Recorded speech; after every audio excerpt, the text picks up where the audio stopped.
Muy buenos días a todos ustedes.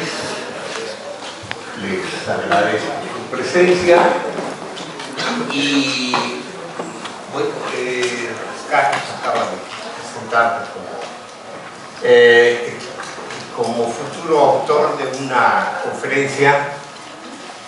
Yo no estaría tan seguro porque me encuentro en una universidad, me encuentro con colegas, y aquí entiendo por colegas a todos.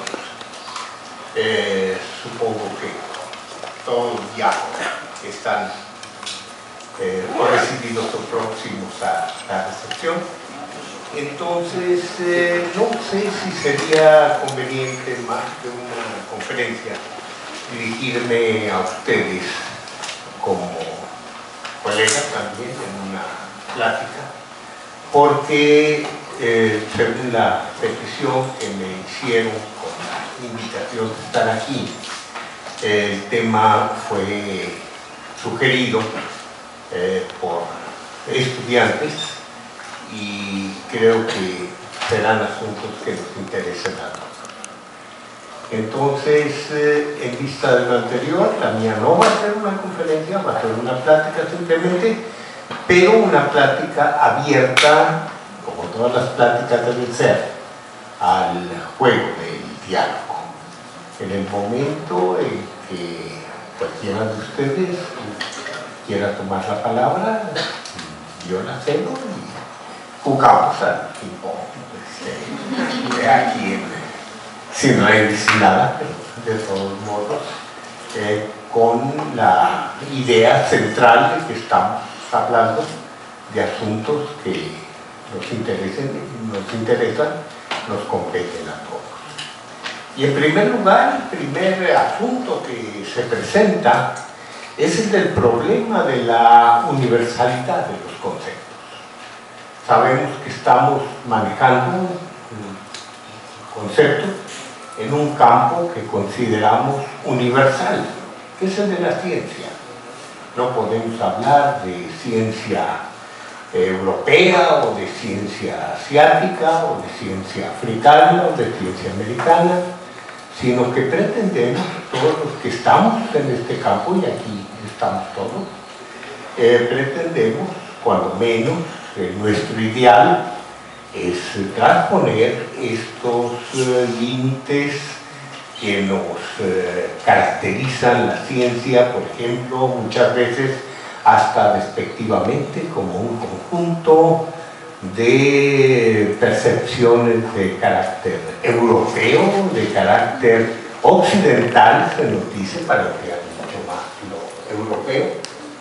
Pero creo que nuestra pretensión como científicos al escoger nosotros este campo es precisamente en tener como meta algo que pueda servir como materia de discusión, de diálogo entre todos aquellos que de cualquier parte del mundo y desde cualquier tradición particular hayan escogido lo mismo. Y en ese sentido tendríamos que hacernos la primera pregunta. Bueno, si nuestras metas son universales, ¿qué tan universales son los conceptos que manejamos? Porque estamos viendo una realidad tal vez insular, pero de una isla enorme. Si vamos a la insular, pues estamos hablando cuando menos de esta isla que llamamos continente americano. Y los conceptos, estos conceptos que llamamos universales, han sido construidos, la mayor parte de ellos, sin tomar en cuenta esta parte del mundo. Entonces, es la primera pregunta. ¿Estos conceptos universales son realmente aplicables en su totalidad a nuestras muy diversas realidades culturales? Porque lo primero que tenemos que preguntarnos, yo soy historiador, muchos de ustedes también lo serán, o serán antropólogos en el sentido amplio de la palabra, lo que estamos estudiando es lo mismo. la transformación de las sociedades, con un enfoque muy particular en las culturas. Pero si tenemos este enfoque particular, también tenemos que estar convencidos de que lo primero que tenemos que tomar en cuenta es una muy grande diversidad de puntos de vista, de culturas, de tradiciones en el mundo. Ya a estas alturas, y si queremos pensar verdaderamente desde una posición de universalidad, tendremos que decir que debemos olvidar este eurocentrismo que nos ha marcado hasta ahora, que ha caracterizado a la ciencia, que nosotros somos conscientes que está presente, pero que evidentemente no estamos conformes con que esté presente. Entonces lo que trataremos de hacer es precisamente de enfrentarnos, no nada más a realidades no suficientemente conocidas, que van a ser nuestros objetos de estudio, sino también con la conciencia de que aquellos conceptos, aquellos paradigmas, incluso que vamos a aplicar, aquellas definiciones, ya muy centrado todo, posiblemente no sean eficaces. Y al no ser eficaces, nosotros también tenemos la obligación de hacer algo frente a nuestro bagaje de carácter pretendidamente universal, que sabemos que no lo es. Entonces, el problema se puede centrar así: el problema del centralismo europeo. Las categorías se han formado para realidades ajenas a la mesoamericana. Es necesario revisar las categorías en la confrontación con la realidad mesoamericana, porque allí viene otro problema. No podemos decir, bueno, borrón y cuenta nueva y vamos a empezar con... No somos capaces de hacer eso. ¿Por qué? Porque partiendo de la misma idea de la diversidad cultural, de nuestra manera particular de enfocarnos frente a un mundo objetivo, tenemos que saber que nadie va desnudo frente a un mundo objetivo. Todos tenemos que ver el mundo con prejuicios. ¿Qué prejuicios? Los nuestros. No hay verdad absoluta, pero cada quien tiene su verdad. Cada quien tiene su lente para ver el mundo.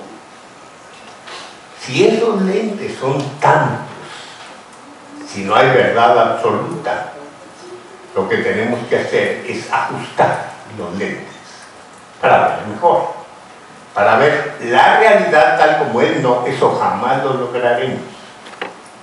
Para ver lo mejor posible aquella realidad que estudiamos.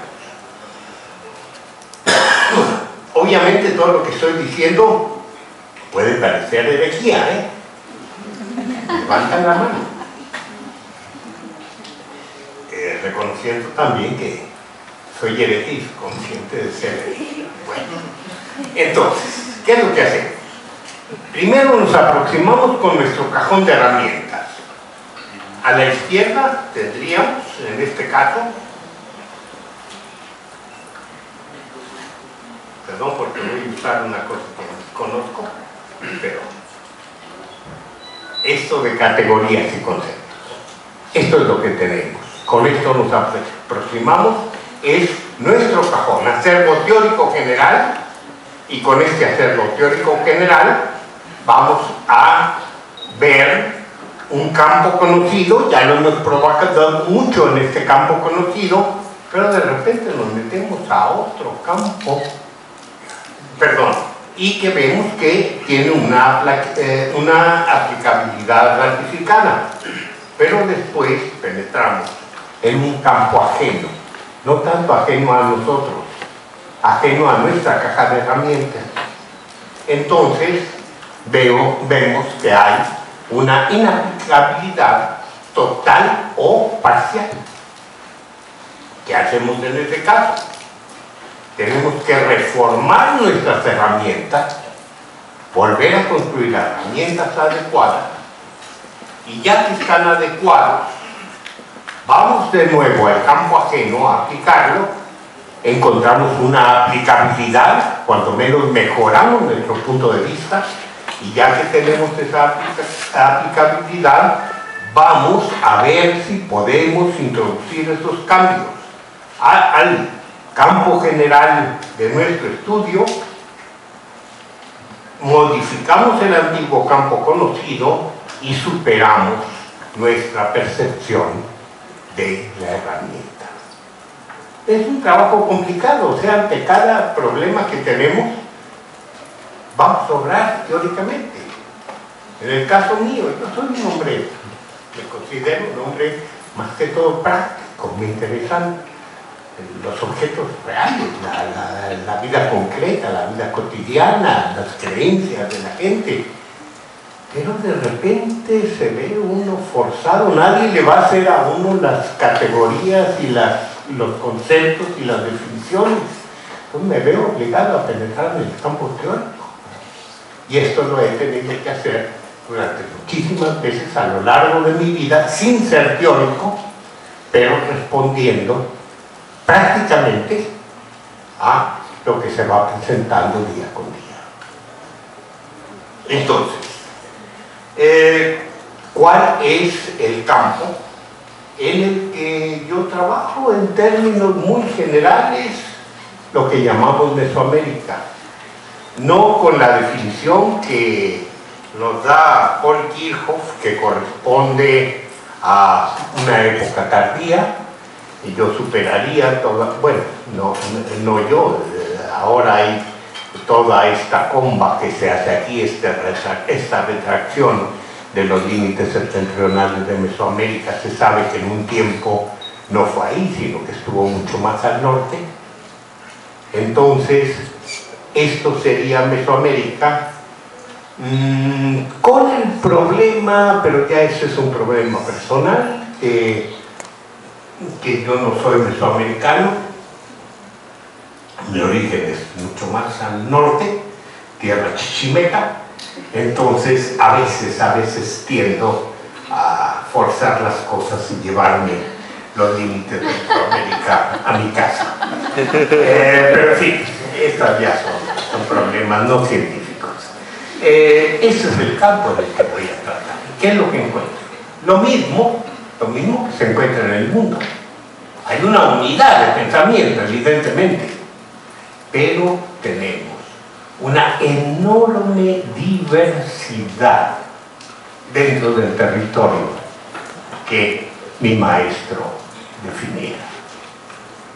Entonces, nuestro trabajo ya no es tan sencillo, es un trabajo que corresponde, o cuando menos así debe ser, corresponde a la dialéctica de la realidad.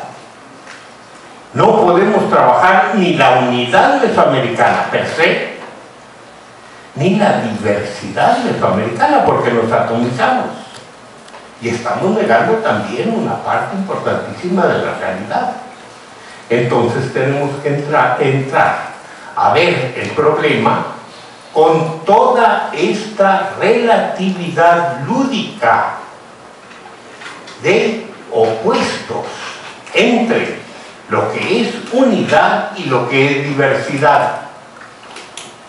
Lo que une a todos los pueblos de antes, todos los pueblos de la antigüedad mesoamericana, o lo que une a los pueblos de la actual tradición mesoamericana, pero tampoco sin uniformarlos, encontrar que a pesar de aquella unidad hay muchas diversidades, y lo peor de todo es que hay grados de diversidad. Entonces el panorama que aquí pudiera ser en este mapa de Kirchhoff, indicador de una unidad absoluta, se nos convierte todo un cladograma, o como quieran, y que pues nos daría, aquí la cortaríamos para llegar desde Mesoamérica, desde cosas que nos unen a todos los seres humanos hasta llegar a aquellas diferencias que marcan la individualidad de cada ser humano. O sea que este esquemita, aunque lo corto ahí en partes sustantivos, digo, en puntos suspensivos, no es de ninguna manera una buena imagen. Tengo que poner abajo, de ser esto cierto, debería ser pluridimensional, no bidimensional, como está aquí. Sería algo demasiado complejo, pero no por complejo, fuera de nuestra necesidad de estudio. Esto es la cultura, ni más ni menos. Esta es la cultura. Unidad, diversidad en juego. Y nosotros no nada más debemos estudiar un punto de todo este árbol, de toda esta dendrología, sino de todo el desarrollo e históricamente toda la historia de la diversificación en cualquier cladograma. Casi siempre es lo que hacemos, y es lo sabio, tomar pequeñas ramas del árbol. No podemos dominar todo, y aún así batallamos, pero cuanto menos tener conciencia de que este es nuestro trabajo.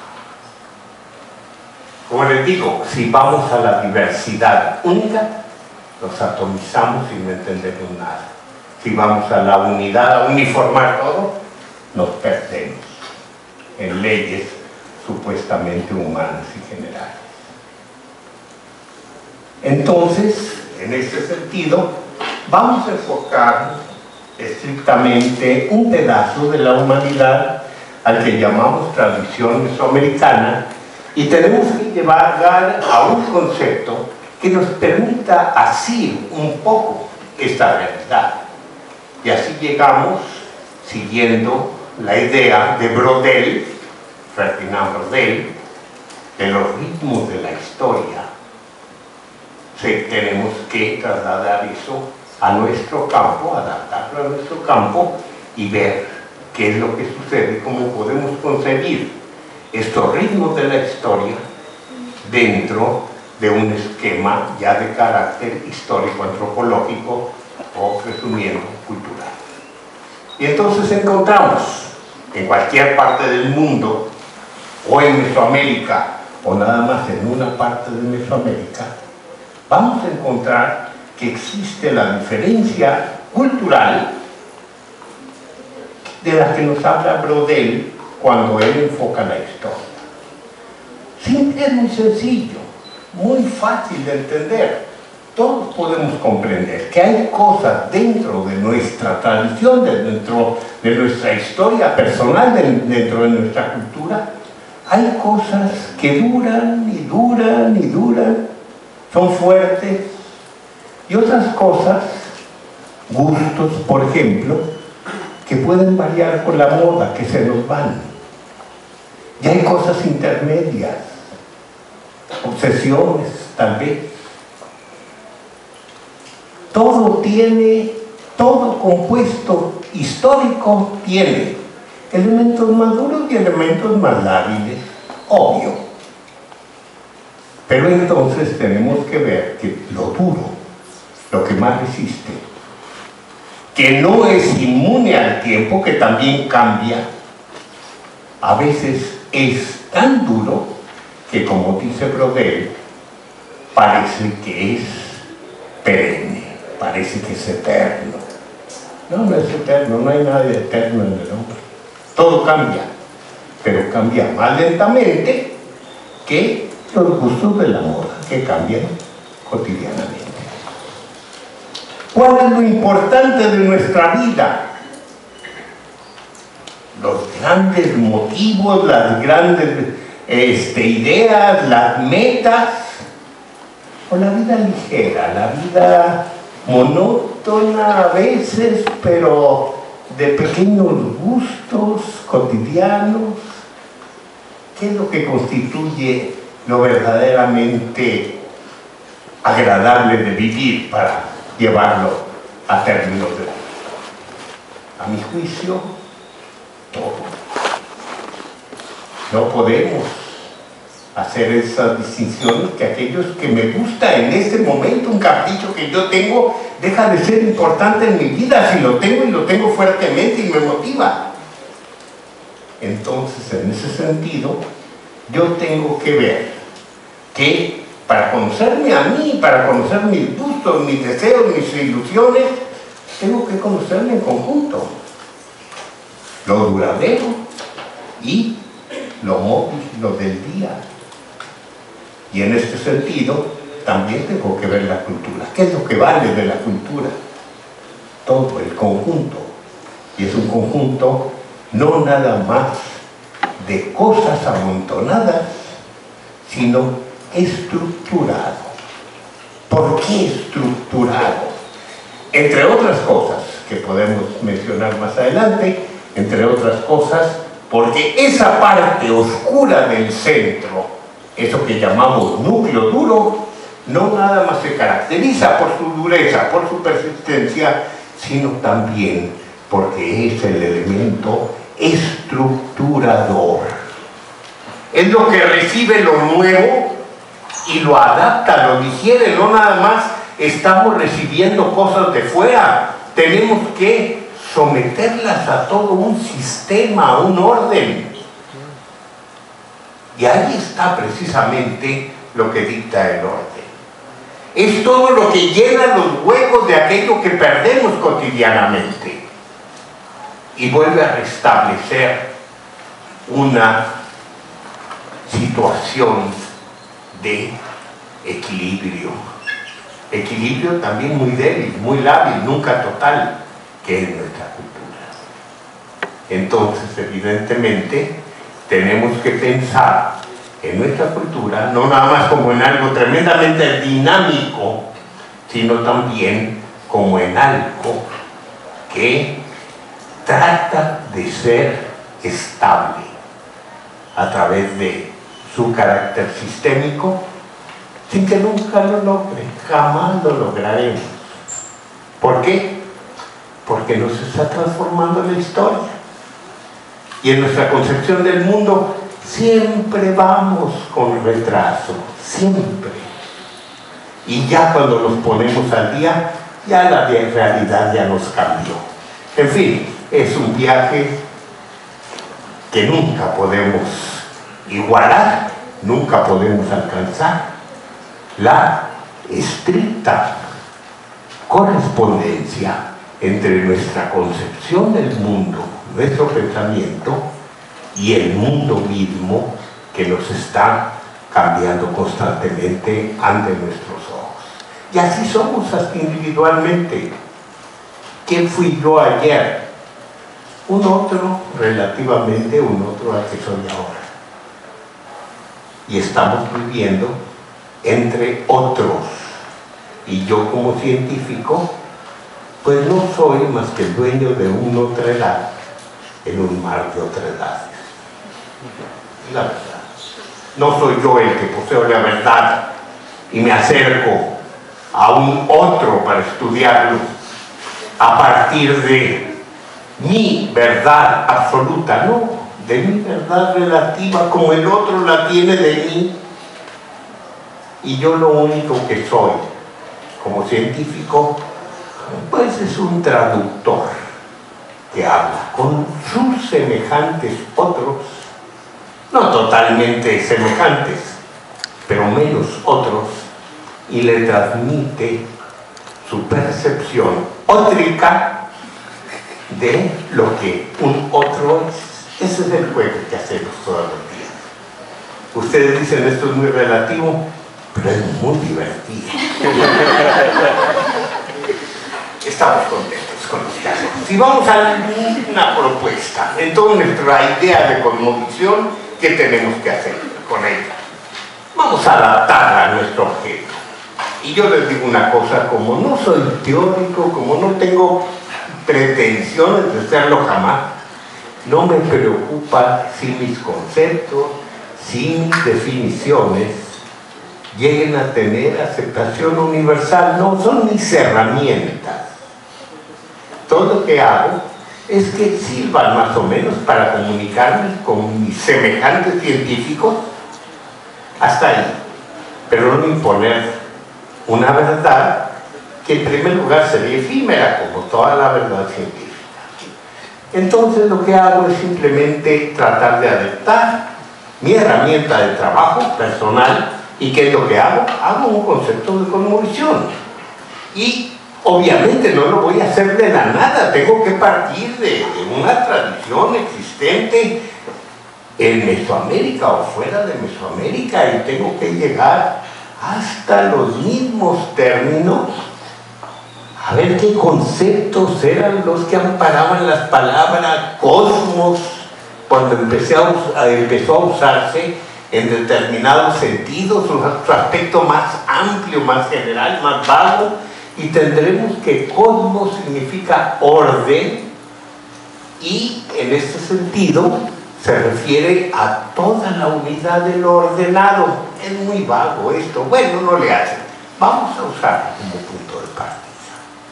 Entonces, en este sentido, también tenemos que tener muy claro todo lo que estoy haciendo, desde lo que son ideas, lo que ya se hace más reflexivo y extenso, que es un concepto, luego cómo lo sintetizo en una definición, y luego también cómo lo bautizo y le pongo un nombre.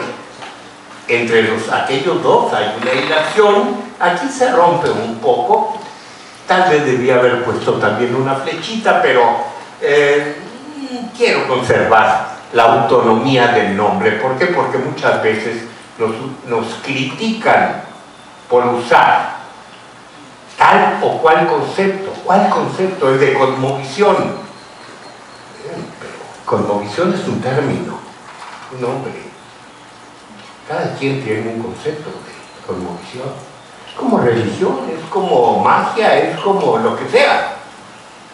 Una cosa es el nombre y otra cosa es lo que cada quien entiende. Muchas veces desde allá, la idea que nunca nos hemos puesto a reflexionar qué es lo que entendemos sobre eso. Todo el mundo entiende. San Agustín lo dijo. Todo el mundo entiende que es tiempo. Pero cuando ya empezamos a reflexionar, cuando pasamos a segundo lugar, nadie sabe qué es tiempo. Así, tenemos muchas ideas que creemos que son muy claras, y cuando reflexionamos en ellas, vemos que nuestra idea no es tan clara como debería. Pero en fin, ya esas son otras cosas. Total, que yo me puse a hacer el concepto, mi definición de lo que entendía por cosmovisión desde hace muchísimo tiempo. No le antepongo la palabra venerable, pero soy un anciano. Entonces, ¿qué quiere decir que sea anciano? Pues que empecé a hacer estas cosas hace muchísimo tiempo. Entonces, con esta obsesión, hice mi concepto de cosmovisión, hice mi definición, y pasaron los años y ya no me gustó, ya no se adaptaba a la realidad que yo con esa base seguía conociendo, y tuve que cambiar mi herramienta y ya di otra definición, y la seguí cambiando, bueno, seguí usándola, y no me funcionaba y tuve que volver a cambiar. Vamos aquí en julio que dice 2013. Es la última. Y no totalmente. La definición no ha cambiado. El concepto sí ha tenido que variar un poco, pero es la última. Ni es la mejor ni es la definitiva. Digo, si no me muero ahorita, no era. O sea, vamos a quitarnos de la idea de que estamos manejando objetos cristalizados, detenidos en el tiempo. Estamos manejando algo humano, algo sujeto al devenir. Eso es lo que hemos producido hemos producido un algo mejor al que ahorita yo voy a nombrarle cosmovisión. Ese hecho histórico es cambiante. De procesos mentales. Aquí tal vez está uno de los meollos de la transformación. Yo siempre había privilegiado, no excluido lo demás, había privilegiado el pensamiento. La cosmovisión es la forma en que alguien concibe el cosmos. Hasta que dije, bueno, ¿por qué? ¿Qué es lo que es nuestra mente? Un conjunto de ideas, un conjunto de pensamientos, o mi mente es mucho más. ¿Qué es lo que constituye lo que yo creo, lo que yo vivo? Son pensamientos, son sentimientos, son temores, son deseos, son proyectos. O sea, no es el pensamiento nada más, es algo mucho más complejo. Simplemente no puedo dejar de un lado el sentimiento en lo que es mi vida y mi percepción del mundo. Y aquí sí veo que estaba yo, entre comillas, yo que tanto critico eso, estaba un poco occidentalizado, en el sentido griego de tener la razón sobre todas las cosas, ¿no? Pensemos en que el hombre vive inmerso también en cosas que no son pensamientos. Y entonces simplemente le pongo procesos mentales. Inmerso en decursos de muy larga duración, la influencia que ha tenido Brodel como historiador. Pero aquí tenemos que ver también una cosa, sí, los procesos están inmersos en la larga duración, pero también mi cosmovisión está formada por la muy corta duración. O sea, que esto es nada más el gran marco, pero no estoy desconociendo que nuestra percepción del mundo está también formada por hechos inmediatos, por ideas que se me van a ir, o sentimientos que se me van a ir al día de mañana, cuyo resultado es un conjunto sistémico de coherencia relativa. Aquí está, tal vez, otro de los puntos centrales. Es un sistema. Y ustedes me dicen, ¿cómo va a ser un sistema? ¿Quién ideó ese sistema? Nosotros hacemos el sistema. ¿Cuándo nos sentamos a reflexionar sobre el sistema? No, tal vez nunca. Todos estamos sistematizando nuestra vida sin necesidad de reflexionar sobre la sistematización. ¿Por qué? Porque de otra manera sería imposible percibir un mundo hecho de pequeños fragmentos, en que cada uno de los fragmentos tuviera que explicarse per se. O sea, somos tacaños, vivimos económicamente, vivimos ahorrando las que creemos que son leyes universales para aplicarlas a conjuntos grandes de seres, en vez de que cada ser, cada unidad de percepción deba tener sus propias normas. ¿Desde cuándo? Dijéramos, ¿desde cuándo somos taxónomos?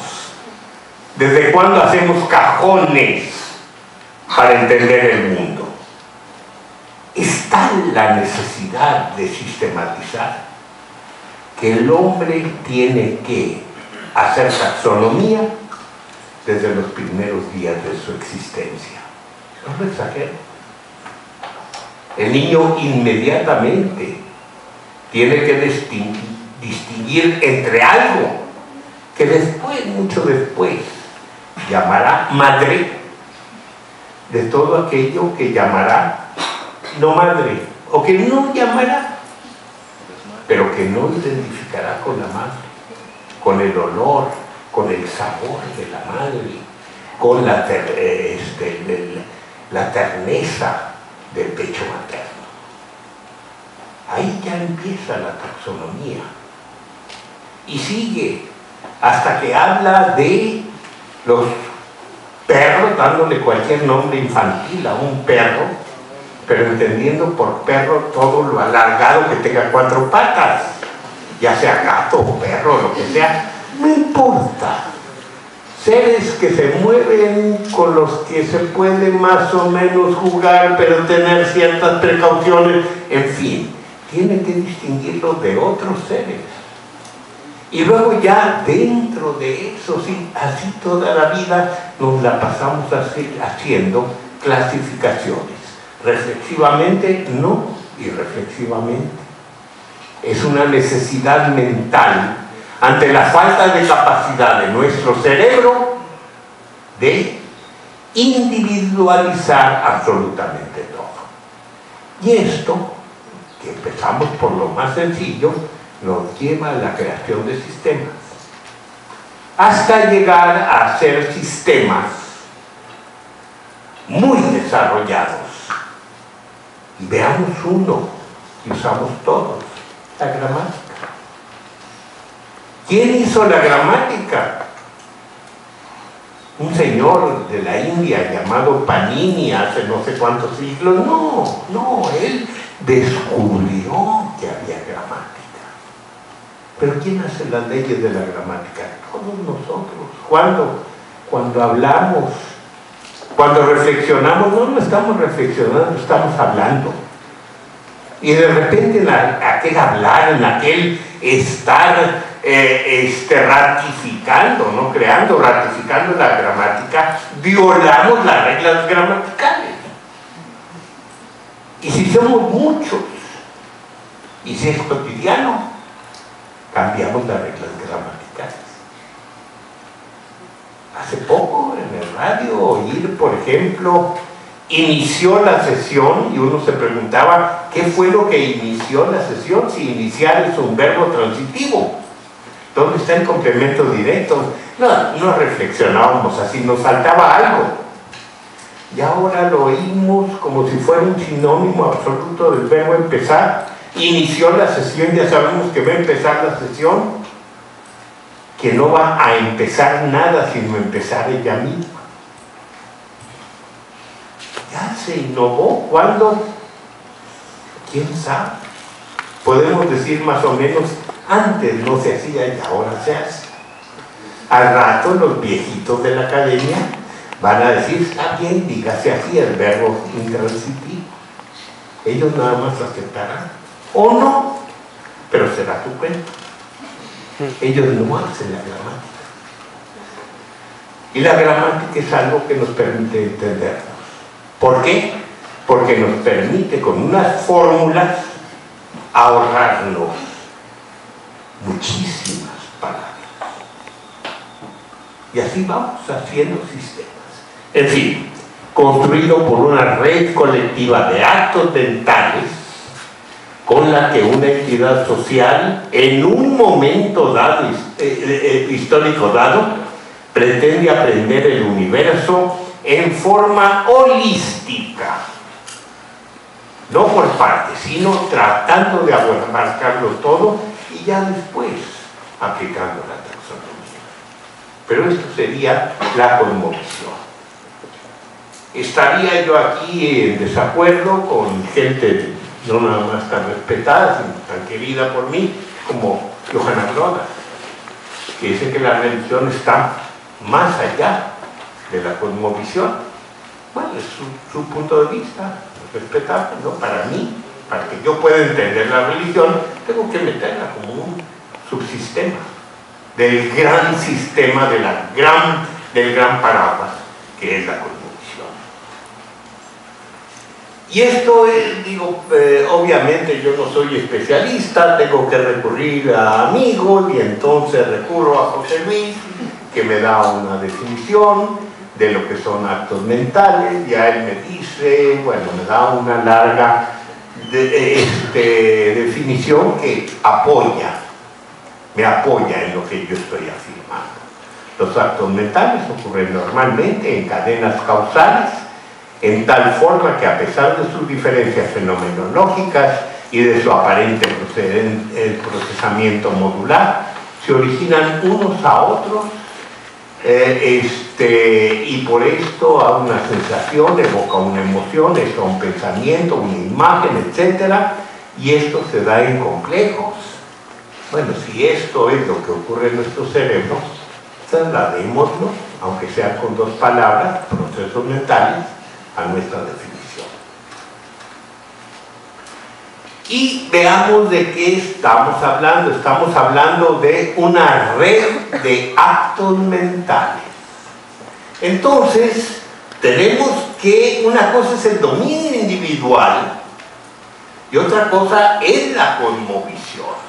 ¿Qué hombre de qué época es capaz de tener toda una el control de toda una cosmovisión, no el control, la visión de toda una cosmovisión? Nadie. Todos conocemos partecitas, sí, pero partecitas que se eslabonan, partecitas que entran a formar el gran sistema. ¿Cómo se hace todo este gran sistema? Pues no en la cabeza de alguien, sino en el diálogo de todos, por un proceso que es la intersubjetividad. ¿Qué quiere decir intersubjetivo? Que dos personas que se comunican pueden llegar a tener pensamientos no iguales, sensaciones no iguales, pero muy semejantes. Tan semejantes que eso permite una mayor comprensión que con aquellos que no se tienen. Simplemente. Y esto hace toda una red. Y como todo está regido por esta sistematicidad de origen, como no podemos ser sino sistemáticos, la sistematicidad individual trasciende hasta cumplir toda la red. Entonces no estamos hablando de algo cristalizado, estamos hablando de un conjunto de relaciones dialógicas, de lo que se crea en la comunicación, en la intersubjetividad de un grupo dado. Ahora podemos decir, ¿de qué tamaño es el grupo? ¿Qué voy a hablar yo? ¿De la cosmovisión mesoamericana o de la cosmovisión maya? ¿O de la cosmovisión de todo? Pues de todas. No estamos fijando los límites, las dimensiones de una unidad dada, simplemente estamos hablando de colectividad, de grupos en contacto, de grupos en comunicación. Puedo hablar de lo grande o de lo pequeño. No tengo que decir el tamaño de lo blanco o el tamaño de lo redondo. No, hay redondos grandes, redondos pequeños, redondos diminutos. Hay cosmovisiones grandes, hay más reducidas y hay sectoriales. Ya no nos metemos ahorita a complejidades, pero bueno, ¿de qué vamos a partir para reducir? De que hay dos polos. Si dos seres humanos se encuentran, hay dos polos. El polo de la incomprensión y el polo de la comprensión absoluta. Nuestra acción, nuestro radio de comprensión, nunca puede llegar a extremos. No habrá un individuo en el mundo que si yo me encuentro con él, no pueda tener algo de comprensión. No hablaremos el mismo idioma, no estaremos educados en la misma tradición, pero tal vez no tengamos los dos las mismas capacidades mentales. Nos entendemos en algo. Es más, esto no es simplemente interespecífico, sino intraespecífico. Y ya no quiero entrar yo a esos campos, pero puedo decir que hay veces que un perro doméstico y yo nos entendemos. Pero en fin, nunca llegamos a aquello, tampoco a esto. Y esto yo lo he comprobado muy bien. La persona que yo más entiendo, la conocí hace más de 70 años, nos casamos, 52 años de casa, no la entiendo.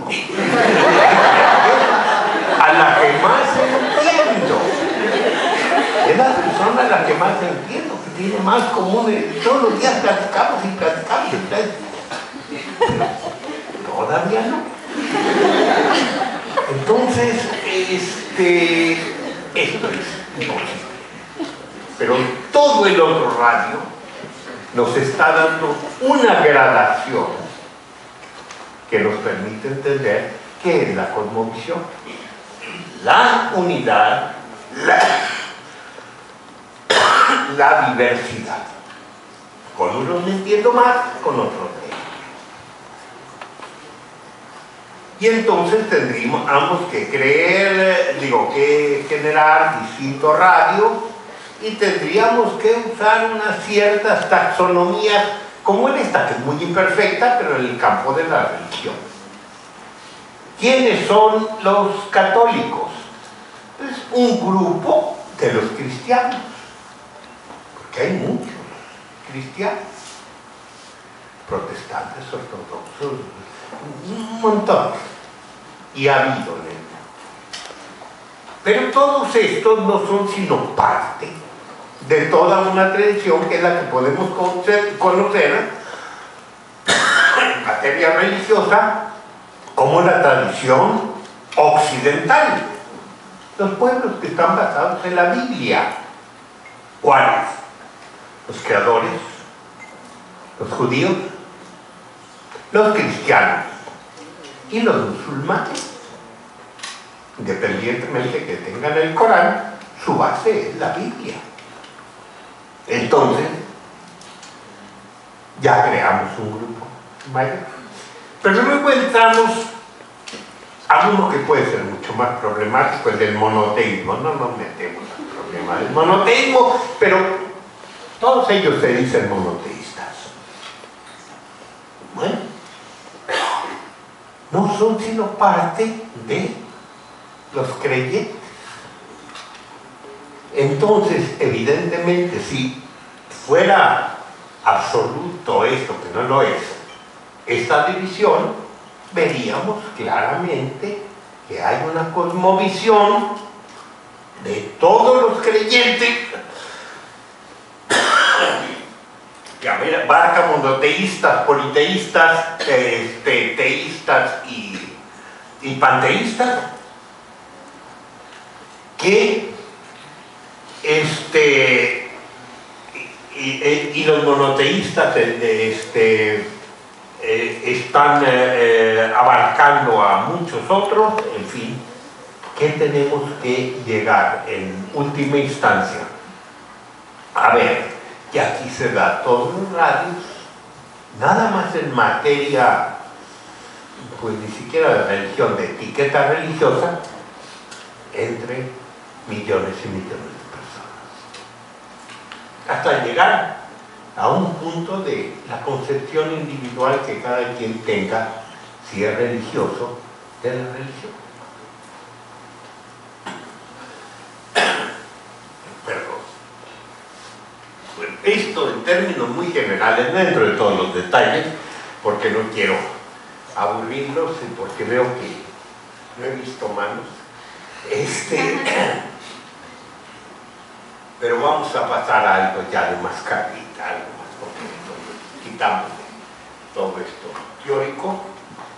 Uy, ya llevo mucho tiempo hablando. Quedamos en el entendimiento de que cuando se vaya riendo la gente se va saliendo. Y así me estoy dando la intención de que ya va a llegar la hora. Entonces, vamos a aplicar todo esto.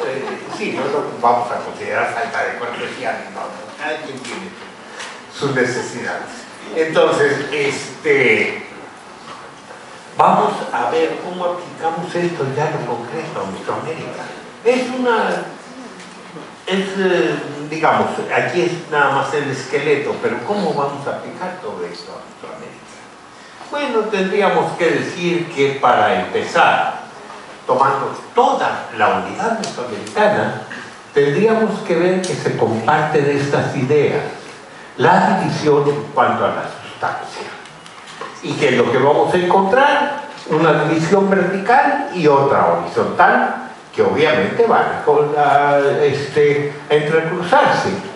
Y entonces tendremos que por una parte tenemos que la sustancia es sutil, imperceptible y algo que nosotros podemos llamar divino. No me gusta el término, no me gusta sobrenatural, pero vamos a usarlos porque no quiero entrar en otra discusión.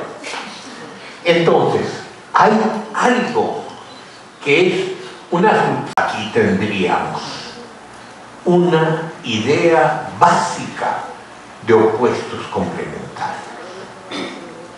Con todo lo que otros han investigado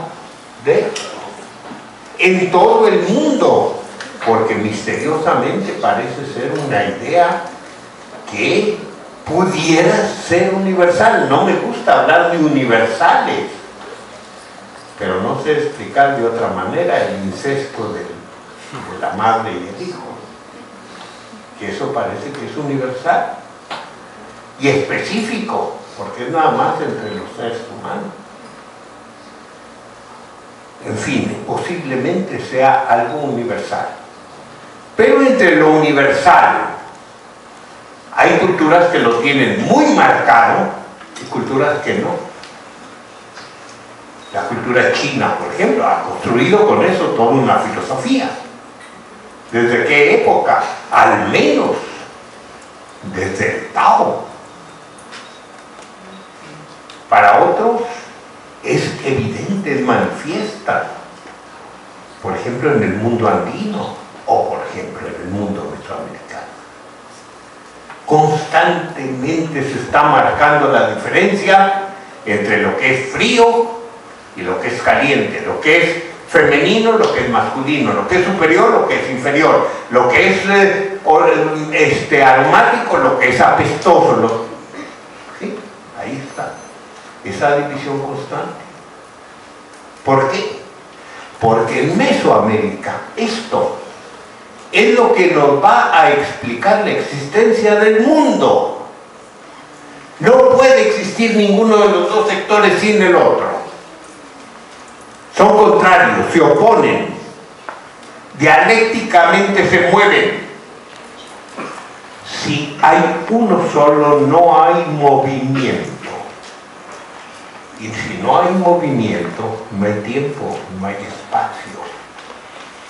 No hay manera de concebir en el pensamiento mesoamericano algo que no esté movido por la oposición binaria. Y entonces tenemos ahí algo que es bastante común, la idea de Dios, para irnos a lo más abstracto, la idea de Dios. Pero tenemos que concebir siempre a Dios como dos personas, Dios Padre, Dios Amado. Si no es así, nada se mueve, nada existe. Todo lo que hay es proyección de todo aquello que solo puede existir con el otro, en oposición del otro, en movimiento relativo con el otro. ¿Dónde vamos a encontrar esto? ¿En qué parte de Mesoamérica? En toda Mesoamérica. Y combinamos las cuatro. Pero entonces vamos a tener aquí un espacio en el que, un tiempo-espacio, en el que va a existir aquello y un tiempo-espacio en el que va a existir todo. ¿Cuál es el espacio aquel? Este le podemos llamar ecuménico. Tomamos la palabra del griego, todos entendemos que es ecuménico, nuestra casa, el ecúmeno. Pero hay algo que no es nuestra casa. Y aquí no estoy hablando nada más de espacio, sino de tiempo-espacio. Algo que existe allá entonces.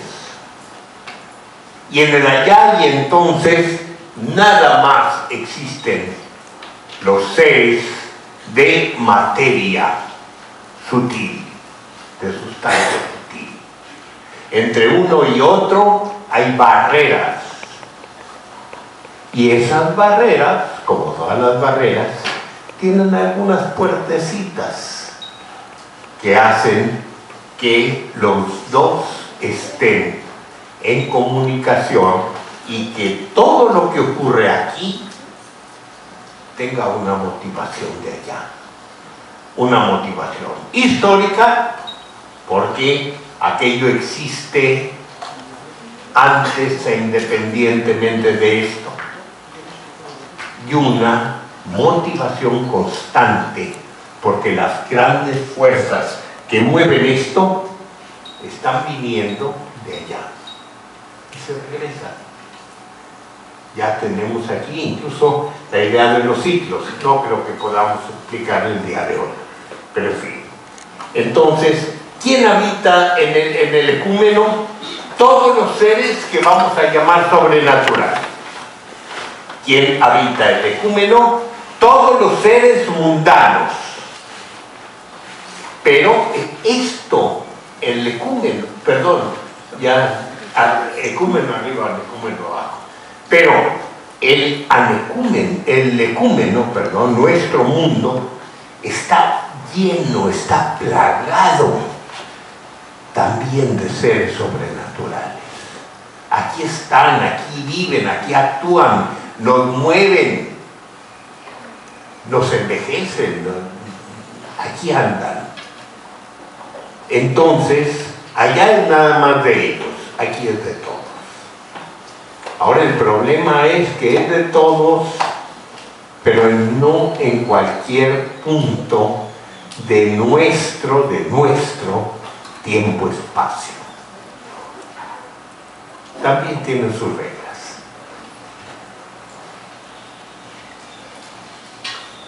Y he hablado de los seres sobrenaturales, pero hay que plantear una distinción. Por un lado, tenemos que definirlos como estar compuestos por una sustancia que es imperceptible a los seres humanos en condiciones normales de vigilia. Tengo que hacer una aclaración. No más puedo decir, son imperceptibles. No, son imperceptibles en determinadas circunstancias. Si yo no estoy en condiciones que puedan señalarse como, entre comillas, si ustedes quieren, normales, yo no los puedo ver. Pero si no estoy en condiciones normales, sí. Por ejemplo, si mis percepciones están alteradas por una droga, yo puedo ver más allá de la realidad, o oír más allá, o sentir más allá la otra realidad que convive conmigo. O en sueños. ¿Por qué? Porque en sueños yo tengo la capacidad de percibir lo que en estado de vigilia es imperceptible. Porque en Mesoamérica, también en toda Mesoamérica, tendríamos que concluir que el hombre dormido no crea visiones oníricas, no, está viendo realidades. Se sale una parte de ese ser humano, recorre el exterior y dialoga con los muertos, con los dioses,